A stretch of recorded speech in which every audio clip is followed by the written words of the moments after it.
إن كنت في ضيق ولا تدري المفر. تعبان متضايق ما عارف كيف الطريقة لتخلص. إن كنت في ضيق ولا تدري المفر، فارفع يديك وقل إله العالم. أو كنت من عظم المصائب قانطا يائسا، فدع القنوط وقل إله العن. أو كنت تخشى من عدو غاشم، أو من طريق ليس يخلو من خطر، فالعن أبا بكر وعثمانا وقبل معا، وبعد اهتف إله العن. لا تدعي حبا لآل محمد، لا تدعي حبا لآل محمد، إن كنت لم تبد البراءة من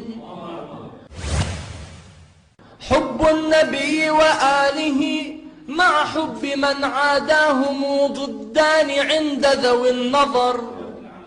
فاملأ فؤادك بالولاية للوصي وبالبراءة من أبي حفص عمر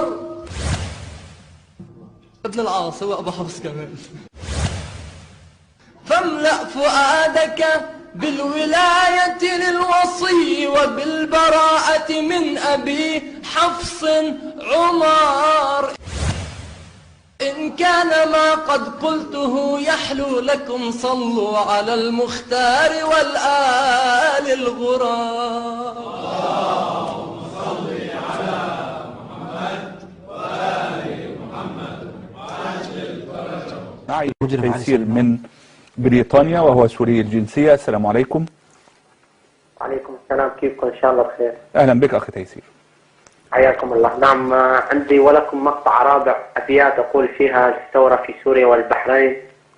إن كنت في ضيق ولا تدري المفر، فارفع يديك وقل إله العن عمر. أو كنت من عظم المصائب قانطا، فدع القنوط وقل إله العن عمر. طيب أو كنت تيسير تيسير تيسير تيسير تيسير تيسير تيسير هل لعن عمر يفرج المصائب عنك إلى هذه الدرجة؟ نعم بالتأكيد.